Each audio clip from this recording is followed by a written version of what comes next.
Something was poking my head. I sleepily reached out and pushed it away. Get away from me.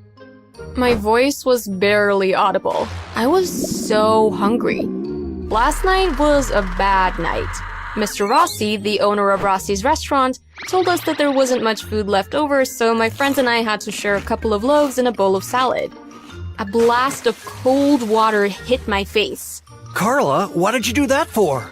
Great. The West Valley kids are back. I thought I'd give her a shower. She reeks.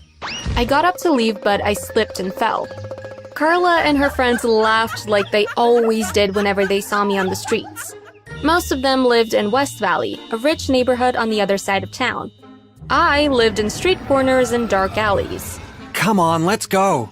Logan, Carla's boyfriend, grabbed her hand. I couldn't blame them for picking on me. My hair hadn't been washed in weeks, and my clothes were covered in grease stains. I was an easy target. Hey, are you okay? Logan was back. I'm great. Nothing like a cold shower to start my day. I'm sorry about that, Carla. I brought you this. He handed me a brown paper bag. It smelled so good. Hey, Ellie, got yourself a boyfriend? Ah. Cody, one of the older boys in my group, appeared from around the corner. Logan looked terrified of Cody, who was easily twice his size. What do you have there? Smells delicious. You can have it, Cody, just don't hurt him. When I turned around, Logan was gone. Before I continue with my story, please like this video and subscribe to this channel. Also hit that notification bell so you don't miss more stories like mine. Trust me, there's loads of them. Look, it's Smelly Ellie. Where's your boyfriend? Cody and the others laughed. You have a big mouth, Cody. A week had passed since my run-in with Logan and his friends. Did you hear? The mayor is hosting a fundraiser at Rossi's. I bet there's plenty of leftovers. Mr. Rossi said he didn't want us there. So what? Where does he plan to take all that leftover food? The way I see it, we'll be helping him clean up. I couldn't argue with such logic, and neither could I argue with an empty stomach, so I followed Cody and the others. As we approached the alley behind Rossi's, we heard screaming. Look, I think she's getting robbed. Quick, let's hide behind the dumpster. A lady in an expensive pantsuit and even more expensive jewelry stood clutching her fur coat around her shoulders. A masked man was barking demands at her. He had a snake tattoo on his left arm. Take off your ring and hand it over. Snake Tattoo demanded. But this was given to my husband by his grandmother. Please don't. I told you to stop talking. The ring now. Okay. You can have it. She said tearfully as she took it off. Please let me go now. The restaurant's back door opened, startling the masked man. As he ran past us, he dropped something. I picked it up and saw that it was a ring. I got up and ran towards the woman. Hey, ma'am, I found— Get away from me. But A police car drove into the alley. Ellie, run! Cody shouted as we all scattered like rats. Early the next morning, I went to Rossi's.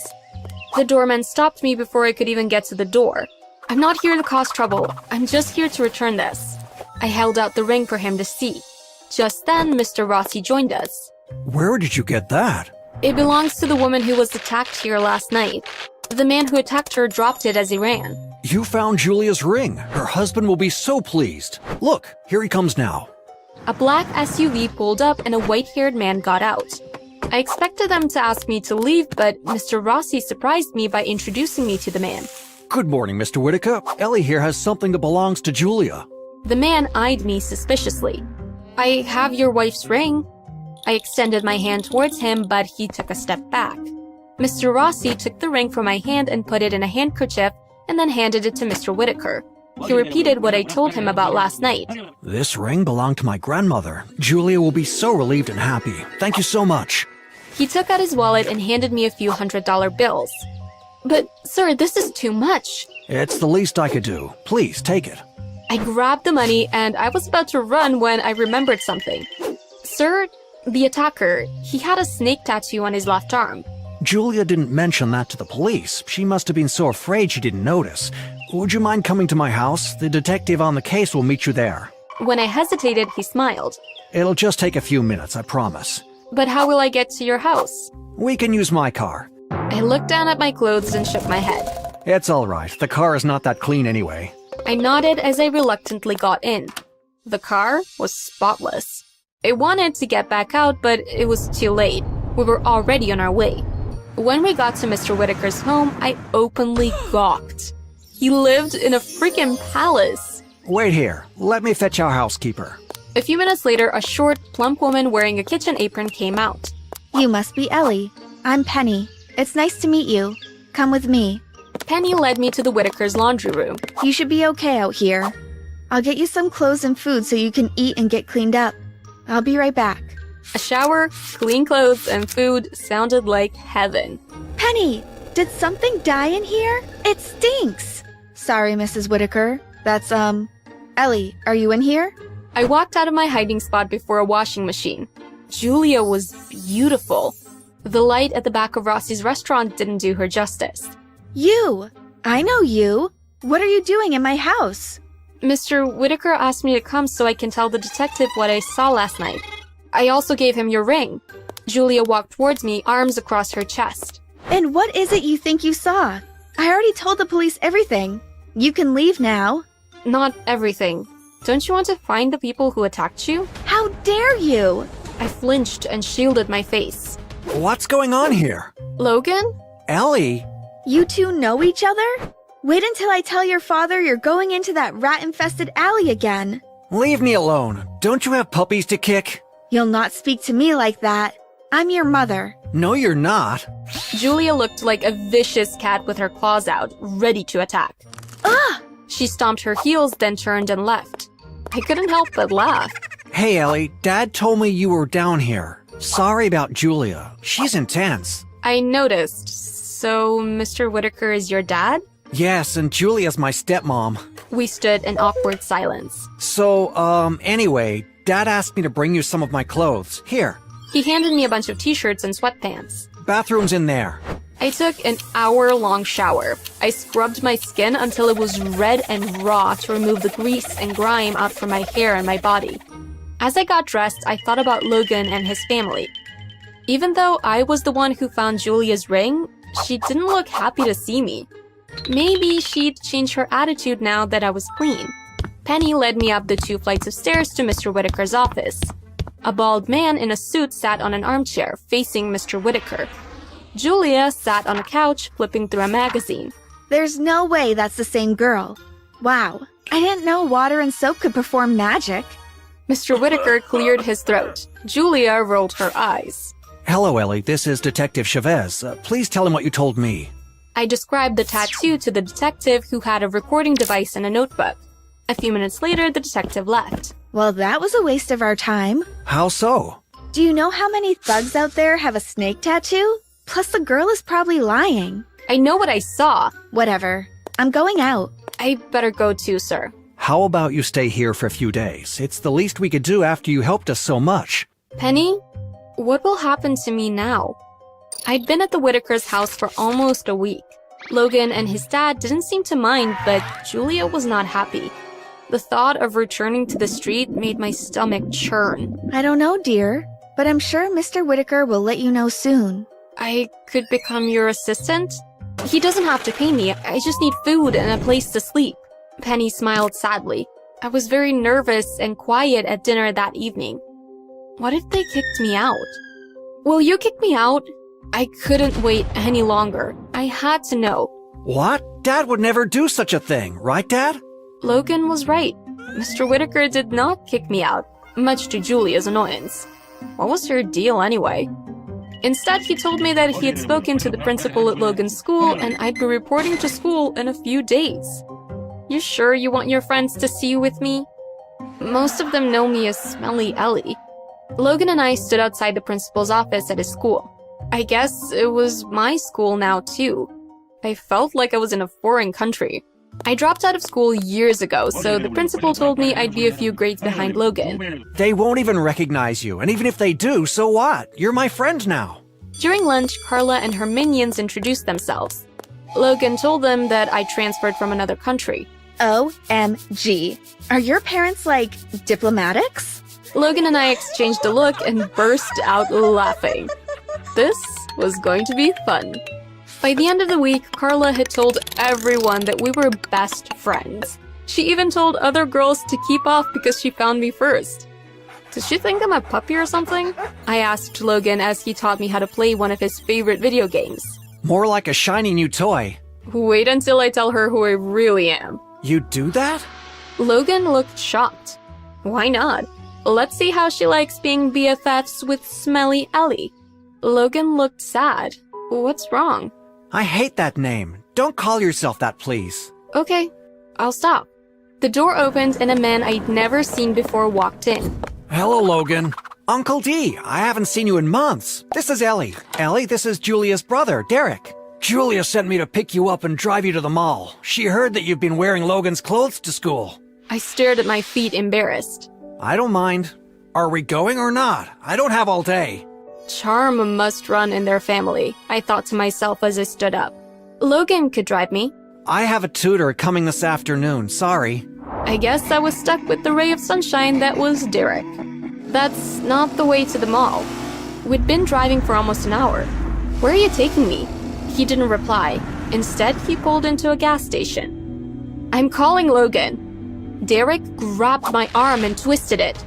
Let go of me, you're hurting me. Listen to me, you little rat. I don't know what you think you saw, but I'm not going back to jail because of you. What are you talking about? My arm hurt as I struggled to get out of his grip. I bit his arm hard and he screamed in pain. He raised his fist to hit me, and that's when I saw it. A snake tattoo on his left arm. I opened the car door and ran into the shop at the gas station. I looked back and saw Derek drive off fast. Excuse me, can I borrow your phone? I asked the lady behind the cash register. I called Logan and told him what happened. I'm on my way. I'm also calling Dad. Derek was arrested later that day. He confessed to attacking Julia, and that was not all. He told the police that Julia is the one who asked him to do it. I can't believe Julia planned her own attack. Why would she do that? Logan and I were at the school cafeteria eating our lunch a few days later. My dad's ring, of course. It's worth millions. Derek was going to sell it for her. Dad's so mad at her. So that's why she never liked me. I ruined her plan to sell the ring. Please tell me it's not true. Carla walked up to her table. Please tell me you're not She lowered her voice. Smelly Ellie. She made a face. Carla, leave her alone. It's all right, Logan. I smiled as I stood up. Everyone, I have something to say. Most of you know me as Elizabeth, but a few weeks ago I went by a different name. Guys, it's me, Smelly Ellie. Someone dropped their plate. Oh, and hey, Carla, thanks for the lipstick you shared with me last week. Aren't you glad I'm not so smelly anymore? I'm going to be sick. Carla ran out of the cafeteria. I sat back down and continued eating my lunch. Logan shook his head and smiled. A few weeks later, Mr. Whitaker took Logan and I to lunch at Rossi's. Mr. Rossi joined us for lunch. So, Ellie, I spoke to the mayor this afternoon about your brilliant idea of turning our leftovers into meals to feed kids on the street. He's on board. An anonymous donor also came forward and gave his warehouse to be used as a community center. We all looked at Mr. Whitaker. Anonymous donor, huh? We all know it was you. Mr. Whitaker smiled. Guilty. Hi, I'm Blessing from New Zealand, and I have a skin disease called vitiligo. But that didn't stop me from getting revenge on all the good-for-nothing jerks in my life. When I was 5 years old, I spent all day making a beautiful Mother's Day card for my stepmom. Look what I got you, Mommy! That is the ugliest thing I've ever seen. And how many times have I told you not to call me that? I'm not your mommy. Your mom is dead. And with that, she tore it into two. But I made that especially for you. Who asked you to? Not me. Why would I want someone like you to love me, stupid girl? I ran to my room and jumped onto my bed, crying myself to sleep. I couldn't understand why I was born with this disease.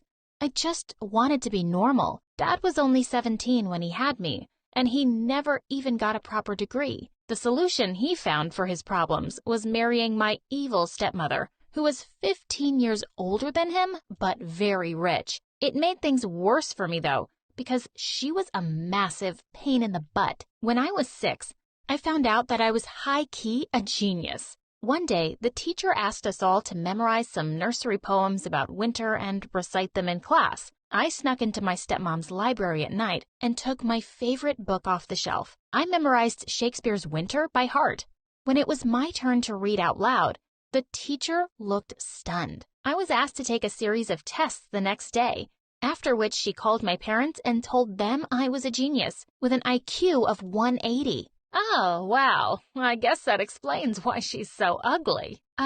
Here's a brochure for this amazing school for gifted kids. God, that looks expensive. No, we can't send her there. It's bad enough that we'll have to spend a fortune on beauty products to cover up her skin. I hoped Dad would say something, but he was just quiet as usual. He mostly just did whatever she said because, well, he was living on her money. I thought I would always be miserable between my annoying parents, but one lucky day, I stumbled on an amazing secret, and it was the happiest day of my life. You see, I found out by accident that Dad had a girlfriend. That day, I understood that stepmom was probably horrible to me because of her own insecurities. She was just a loser who was getting cheated on, and I would never let her words or actions affect me again. A few days later at dinner, Dad left the table when his phone started ringing. I instantly guessed it might be Dad's girlfriend, and before stepmom could pick up the phone, I ran off with it. She started chasing me around the lounge and caught me by the shirt.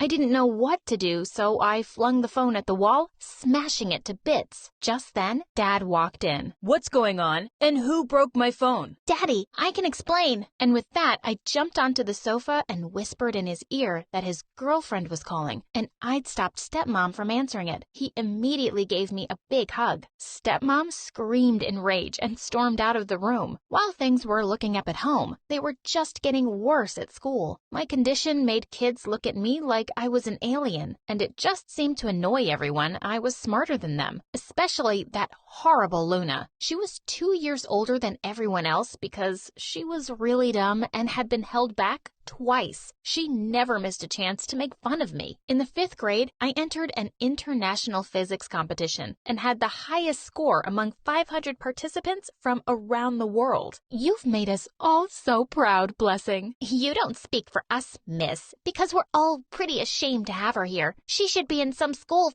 for freaks. Luna, that's a terrible thing to say. Apologize right now.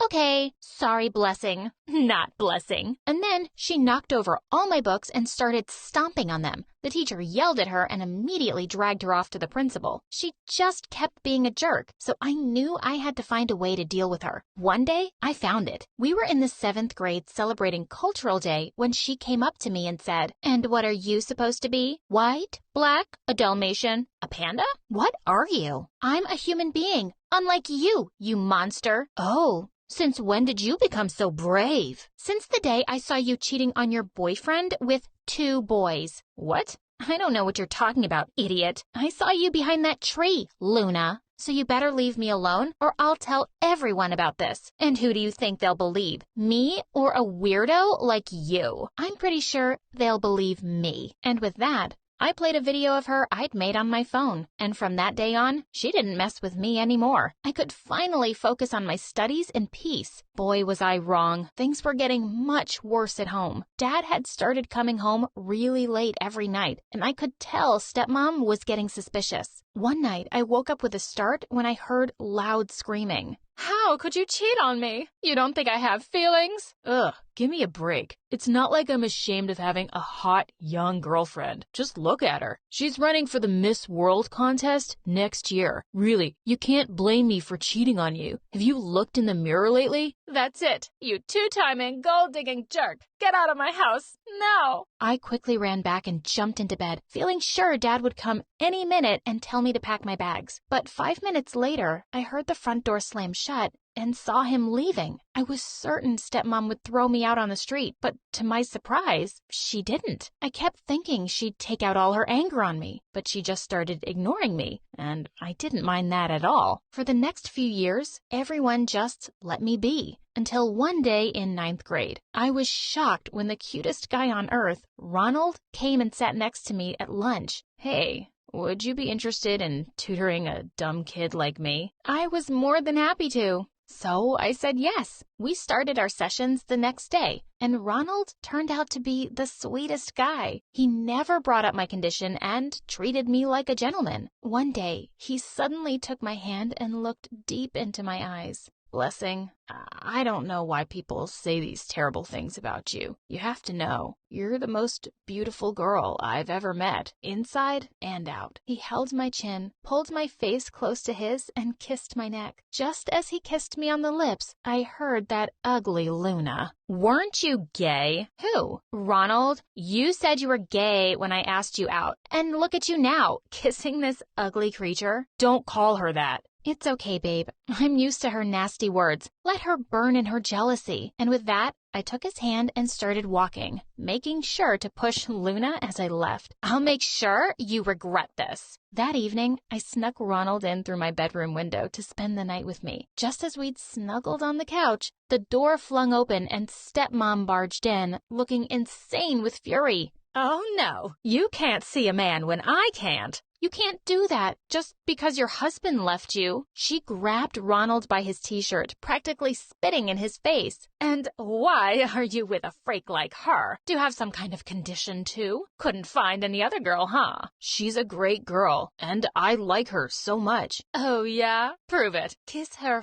foot right now, and I'll leave you alone for good. Back off, lady. Sorry, but I can't be a part of this drama. I'm out of here. And with that, he left looking angry and embarrassed. Stepmom gave me an evil smile as she walked out, and I screamed as I slammed the door hard behind her. That witch! Ronald didn't turn up for our tutoring session the next day, and when I saw him around campus, he completely avoided eye contact with me. I decided to give him some space. Luna looked extra happy these days, and I knew it was because she could see Ronald and I weren't together anymore. One day, I spotted them by the lockers, and the minute she saw me, she started touching and hugging him. And even worse, he didn't seem to mind at all. I couldn't believe he'd do this to me. I went home in tears, only to hear a familiar voice as soon as I entered. It was Dad.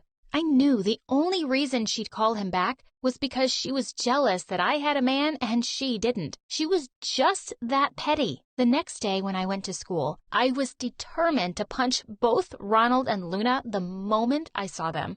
But as I was walking down the hall, someone suddenly pulled me by the arm and into the janitor's closet. It was Ronald. You horrible... Listen, I love you, okay? I thought maybe this relationship wouldn't work, but I haven't been able to stop thinking about you. Luna's been all over me, but she is not who I want to be with. Please, give me another chance. He looked and sounded really sincere. So I decided to forgive him, and then he started kissing me gently on my neck. Oh, I missed him so much. We started dating secretly at first, but then I decided I didn't want to hide it anymore. Ronald, I'm strong and smart, and if you're ashamed of being with me, then I don't care to be with you. So you have to make a choice and decide what's more important, being in this relationship with me publicly or your reputation. The next day when I walked into school, Ronald came over to me and immediately took my hand. My heart soared with joy, and then I spotted Luna down the corridor staring right at us.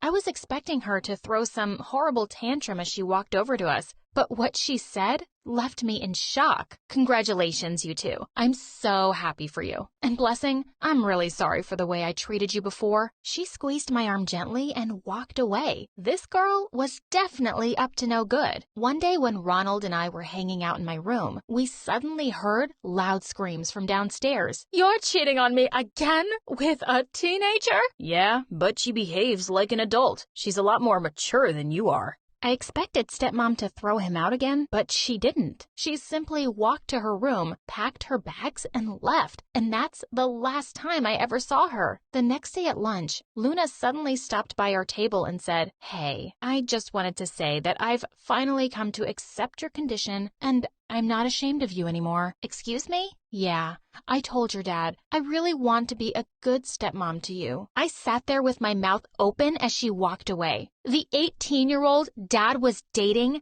was Luna? I ran home to confront Dad with Ronald right behind me. Have you completely lost it, Dad? Oh, don't be like your stepmom. Luna's older than you, and I'm still pretty young, so why not? Why are you the most selfish, useless dad in the whole world? You've never had a proper job. You've never stood up for me. And now you're just chasing one bimbo after another? I just got you an amazing new stepmom who accepts your condition. And you live in this house because of all the hard work I've done. You think putting up with that old witch was easy for me? Seemed fine to me. You just used her for her money and left her to treat me like dirt. Gosh, I really hate you. Of course, Luna was nothing more than a gold digger and was just getting Dad to buy her expensive stuff all the time. One time, when we were watching a movie, she just squeezed in between us and started touching Ronald. I slapped her. He deserves a real woman in his life. And you deserve to get your butt kicked right now. I want him, and I'm taking him from you. We'll see about that. And then I pulled Ronald and kissed his face off. She stormed out of the room angrily. I just did my best to ignore everything and focus on my studies. I needed a scholarship to go to college and leave this madhouse for good. The day that I was leaving, Dad came to see me off at the door, his eyes swollen. I found out last night that she's been cheating on me. Maybe you shouldn't go. Blessing, I don't want to be alone. Dad, you have to start acting like an adult already. And if you really care about her, you should try and win her back. You have to put up a fight for people you love. I still have to go, though.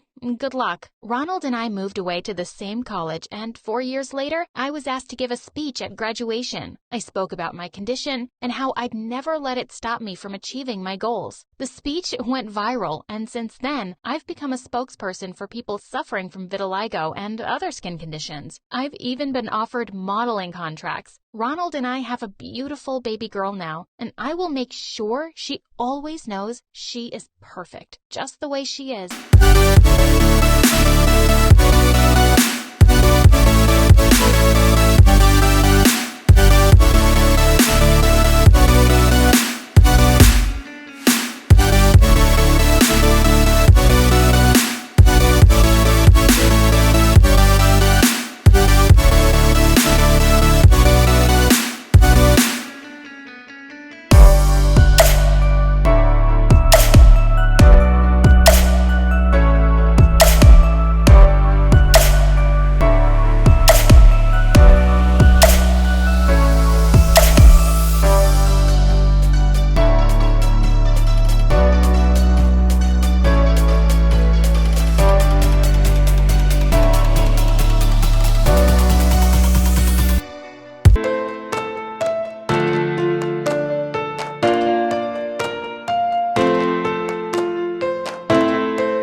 Bye.